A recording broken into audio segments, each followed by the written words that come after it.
As armas da persuasão.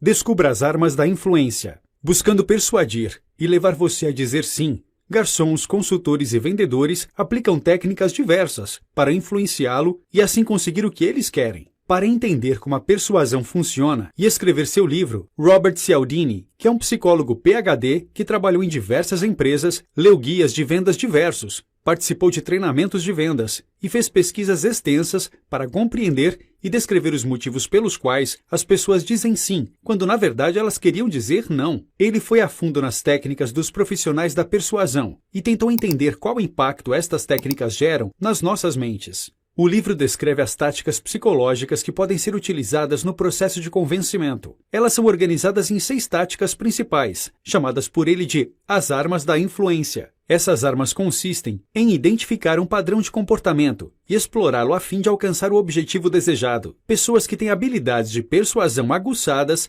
aprendem a reconhecer estes padrões e, por meio deles, conseguem fazer com que a outra parte seja influenciada e diga sim.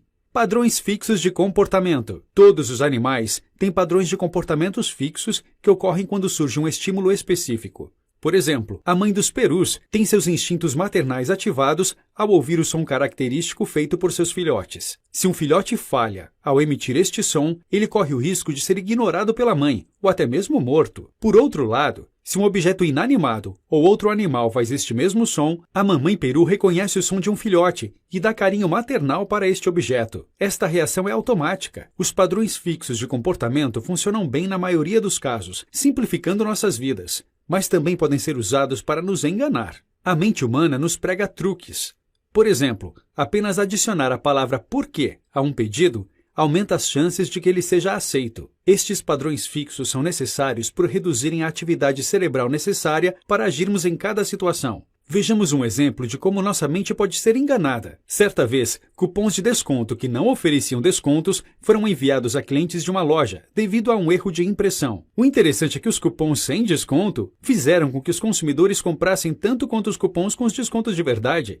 O princípio do contraste. Nós humanos percebemos coisas que estão próximas umas das outras de maneira diferente de quando as coisas nos são apresentadas isoladamente. Por exemplo, se um produto mais barato é mostrado antes de um produto mais caro, o segundo produto parece ainda mais caro para nosso cérebro. Vendedores de roupas, por exemplo, tentam fazer primeiro com que os consumidores comprem o produto mais caro. Se eles não compram aquele, a percepção é que os preços dos demais produtos são muito menores do que realmente são. Imobiliárias também se aproveitam disso. Elas mostram primeiro os imóveis mais caros com o perfil procurado pelo cliente, abaixando suas expectativas para que mais tarde, quando verem o imóvel que o corretor realmente deseja vender, gostem do custo-benefício deste. Vendedores de carros também se aproveitam disso. Eles negociam primeiro o valor do carro e depois o valor dos opcionais. As 6 regras de Cialdini. Agora vamos conhecer as 6 regras que Cialdini descobriu que fazem com que você possa persuadir e evitar que seja persuadido com eficiência. Vamos a elas. Regra 1. Reciprocidade. O ser humano sempre busca pagar com gratidão aquilo que é dado pelas outras pessoas. Nós tendemos a não gostar de pessoas que não demonstram reciprocidade para conosco. Esta regra é tão poderosa que, mesmo que não gostemos de alguém, nossa natureza de sermos recíprocos faz com que acabemos cedendo a esta pessoa se ela tiver feito algo para nós. Cialdini nos traz exemplos interessantes de reciprocidade. Nos Estados Unidos, por exemplo, o presidente Lyndon Johnson conseguiu passar várias leis no Congresso por meio de favores que ele tinha feito aos congressistas. Jimmy Carter, por outro lado, tinha grandes dificuldades em reformar as leis por não ter feito favores aos deputados. Outro exemplo interessante. Na sociedade Hare Krishna, seus membros são forçados a dar uma flor às pessoas que passam, antes de pedir doações. Após ganhar uma flor, as pessoas ficam muito mais propensas a doar. Até mesmo uma amostra grátis pode despertar a reciprocidade de uma pessoa. Muitas pessoas têm dificuldades de dizer não a uma pessoa que lhe deu uma amostra grátis de produto anteriormente. Os vendedores da Amway, por exemplo, dão uma coleção gratuita de produtos aos potenciais clientes por alguns dias para que eles testem. Quando o cliente usa o produto, ele tem dificuldade de não comprá-lo posteriormente. Durante a Primeira Guerra Mundial, um soldado alemão cruzou as fronteiras para capturar um soldado inimigo. Ele encontrou o soldado inimigo desprotegido, que estava comendo e não percebeu a ameaça. Ele ofereceu pão ao soldado que o capturaria, e este manifestou a reciprocidade, retornando sem capturar o inimigo. A regra da reciprocidade faz com que você crie dívidas não solicitadas. A sociedade espera que sejamos recíprocos para aqueles que nos dão algo, mesmo que nós não tenhamos pedido nada a eles. Por exemplo, quando uma mulher aceita que um homem lhe pague alguns drinks em um bar, ela é julgada como disponível para aquele homem. Concessão recíproca.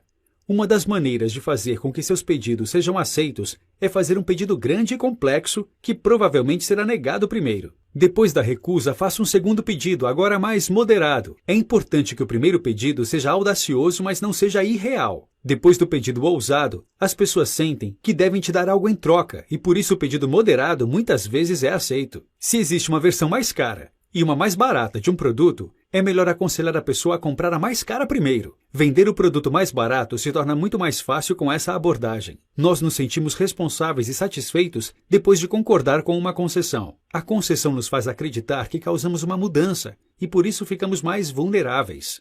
Como dizer não à reciprocidade? É importante identificar quando estamos sendo levados à reciprocidade por razões comerciais. Neste caso, é preciso nos programar mentalmente para entender que não precisamos ser recíproco a ofertas comerciais. Regra 2. Comprometimento e consistência. Após fazermos uma escolha ou assumir uma posição, forças pessoais e interpessoais nos forçam a nos comportarmos de forma consistente com esta escolha ou posição. Nossa cultura valoriza as pessoas que têm consistência. Além disso, a consistência faz com que não precisemos repensar nossas escolhas sempre. Uma vez que tomamos uma decisão, não queremos ter que voltar a pensar sobre aquele assunto novamente. Durante a guerra na Coreia, os comunistas chineses pediam que os prisioneiros militares dos Estados Unidos falassem frases relativamente inocentes, como por exemplo, os Estados Unidos não são perfeitos, ou desemprego não é um problema nos países comunistas. Uma vez que eles cediam ao primeiro pedido, os chineses continuavam pedindo cada vez mais, e os capturados agiam de forma consistente com a frase anterior. Muitos chegaram inclusive a desertar. No jornalismo, por exemplo, quando o editor pede a um escritor que escreva um artigo a favor de uma causa, as pessoas passam a acreditar que o autor defende aquela causa. Concordar com pequenos pedidos pode parecer insignificante no início, mas isso altera a imagem que a pessoa tem de si mesma aos poucos e faz com que ela esteja suscetível à persuasão. Nós somos consistentes e assumimos compromissos se acreditamos que estamos fazendo algo por nossa causa e não por pressão externa. Como dizer não à consistência? Para evitar ser vítima da sua própria consistência, pergunte-se sempre: eu faria esta mesma escolha novamente? É preciso responder a pergunta ignorando o que você fez ou falou anteriormente, e também as informações que a pessoa que tenta persuadir você conseguiu capturar no passado. Se a resposta é não, não crie razões para dizer sim e ser consistente. Apenas diga não e mova adiante. Regra 3. Prova social. Nós temos uma tendência a aceitar um comportamento como sendo mais correto se vemos outras pessoas adotando o mesmo comportamento. Quanto mais pessoas fazem aquilo, mais correto aquele comportamento nos parece e mais deslocados nos sentimos por não adotar tal comportamento. O ser humano utiliza-se do comportamento dos outros para determinar qual o melhor comportamento para si mesmo. Por exemplo, programas de auditório usam risadas gravadas para fazer com que as pessoas riam mais e com mais frequência. Isso funciona até mesmo com piadas ruins. Garçons tendem a colocar alguns trocados em seus potes de gorjetas para que as pessoas se sintam na obrigação de dar mais gorjetas. No massacre de Jonestown, as pessoas seguiram umas às outras tomando veneno. Isso resultou em um suicídio em massa. As pessoas seguiram o que as demais estavam fazendo sem saber. Isso causou a tragédia. Outros exemplos incluem: as crianças aprendem mais com outras crianças do que com adultos. Quando a notícia de um suicídio sai na primeira página de um jornal, mais suicídios acontecem. Existe também o conceito da ignorância plural, quando em um grupo de estranhos, ninguém reage a um acontecimento ou a um acidente. Se você se encontrar em uma situação parecida, em que precisa evitar que as pessoas ignorem um acontecimento, chame alguém do grupo e dê uma tarefa a ele. Os demais seguirão e tomarão ações também. Como dizer não à prova social? Entenda que muitas vezes a prova social é uma farsa, como as risadas dos programas de auditório. Em outros casos, a prova social é uma bola de neve. Quanto mais pessoas tomam uma ação, mais pessoas repetem aquilo, e cada vez mais a bola de neve cresce. A bola de neve acontece quando ninguém sabe nada sobre o que está acontecendo, mas todos agem como se os demais soubessem. Regra 4. Apreciação. A apreciação também é uma arma de persuasão. As pessoas apreciam as coisas por motivos distintos. Um deles é a apreciação da atratividade física. Quando as outras pessoas percebem uma pessoa como atraente, isso filtra a maneira como elas veem aquela pessoa. Nosso cérebro tende a não aceitar que estamos julgando as pessoas pelas suas aparências, mas na verdade isso ocorre o tempo todo. Estudos demonstram que criminosos mais atraentes tendem a ter condenações a menores tempos de cadeia do que os criminosos que têm aparência comum. Professores tendem a acreditar que as crianças mais bonitas também são mais inteligentes. Pessoas atraentes têm mais facilidade de persuadir os outros, e o único cenário onde isso não acontece é quando essa pessoa é vista como um competidor da pessoa que seria persuadida. Outro aspecto que gera apreciação é a similaridade. Nós gostamos de pessoas que são parecidas conosco. Por isso, vendedores de carros buscam encontrar pontos em comum, como esportes, times ou mesmo vizinhanças, para se mostrarem como similares ao comprador. Além da atratividade e da similaridade, cumprimentos e elogios também geram apreciação. O ser humano adora ser bajulado, e elogios tendem a aumentar a apreciação que você sente pelo elogiador, mesmo que os elogios não sejam sinceros. Familiaridade também gera apreciação. Se você tem alguma familiaridade com outra pessoa, como por exemplo um nome em comum, isso afeta seu julgamento. Por fim, a associação também pode gerar apreciação. Alguém que sempre traz más notícias acaba ganhando uma conotação negativa, enquanto as pessoas que só trazem boas notícias tendem a ser mais apreciadas. Por exemplo, homens que veem um carro com uma modelo atraente dentro dele tendem a avaliar melhor aquele veículo do que homens que viram o carro vazio. Por isso é importante que os anunciantes se associem com imagens positivas. A conexão não precisa ser lógica, como no exemplo do carro. Esta técnica funciona, pois as pessoas associam o que elas veem em conjunto, e se elas gostam do que veem, um dos itens sobe em seu conceito. As pessoas, por exemplo, manipulam a visibilidade das suas conexões com vencedores e perdedores, escondendo-se dos últimos. Estas características são especialmente comuns em pessoas com baixa autoestima. Muitas pessoas tendem a inflar suas conexões para buscar o sucesso, enquanto outras tentam inflar o sucesso das pessoas com as quais estão associadas para parecerem mais bem-sucedidas. Como dizer não à apreciação? Guarde seus sentimentos pela outra pessoa e não os leve em consideração ao dizer sim ou não. Mesmo que você goste da outra parte, você deve considerar e se perguntar: apesar disso, eu diria sim a este pedido?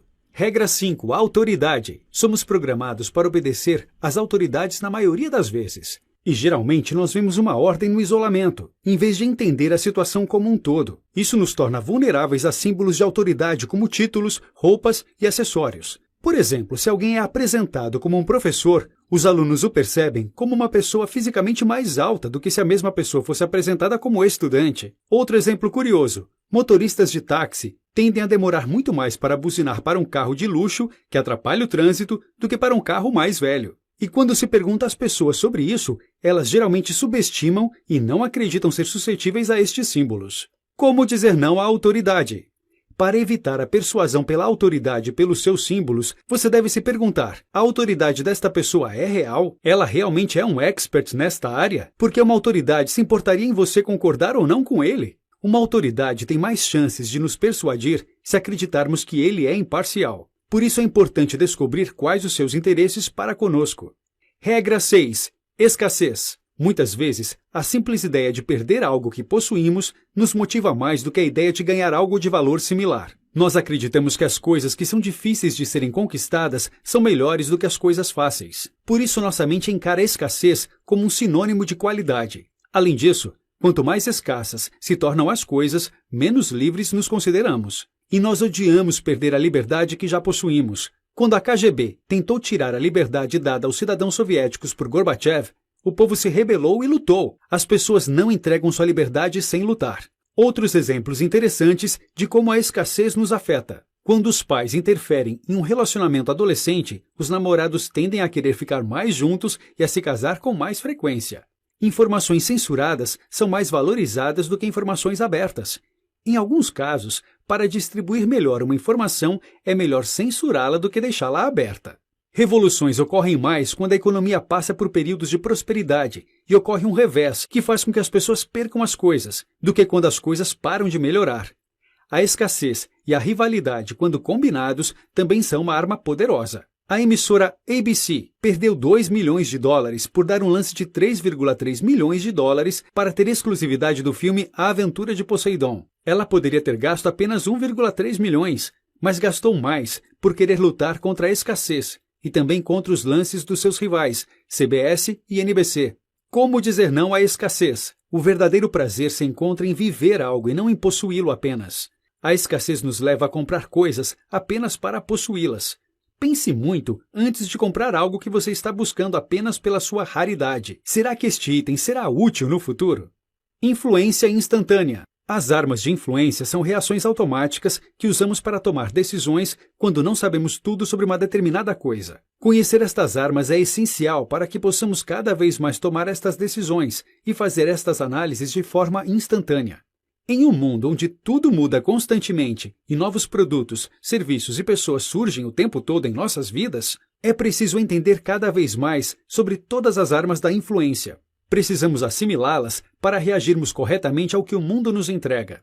Também precisamos criar defesas a empresas e marcas que exploram estas armas de forma antiética e divulgar este conhecimento para que o maior número possível de pessoas entendam como elas funcionam e assim possam se defender dos persuasores malignos. Notas finais. Para conseguir persuadir as pessoas e também evitar ser vítima de persuasão, você precisa conhecer os comportamentos que acontecem em nossas mentes, que fazem com que concordemos com o outro e digamos sim. Em sua obra, Cialdini levanta os 6 princípios fundamentais para que você entenda como a persuasão funciona. Memorize-os, pratique-os e adote-os em sua vida, para evitar cair nas ciladas mentais nas quais nosso cérebro eventualmente nos coloca.